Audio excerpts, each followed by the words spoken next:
La plus grande force, ce n'est pas d'être dur, ce n'est pas de ne jamais pleurer, ce n'est pas de tout supporter, ce n'est pas de cacher ce que tu ressens. La vraie force, c'est de rester bon sans devenir faible.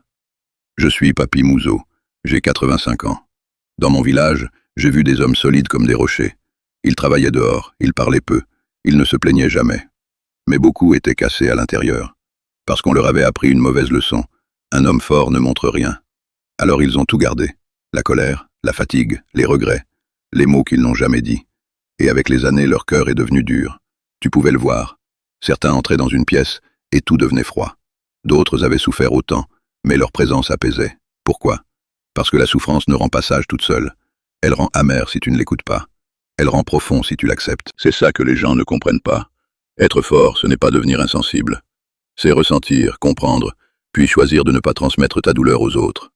Alors voici ce que tu fais. Quand quelque chose te blesse, ne l'enterre pas. Regarde-le, nomme-le, apprends de lui. Puis avance sans le jeter sur les gens que tu aimes. Parce qu'un vrai fort protège. Il ne détruit pas. Dans la montagne, un vieux berger me disait toujours « La main qui a souffert peut encore caresser, si le cœur n'a pas choisi la rancune. » Et beaucoup comprennent ça seulement après avoir fait fuir ceux qui les aimaient. J'ai mis 7 jours de travail sur toi-même en bio, gratuit, concret, et ça change vraiment quelque chose. Va voir.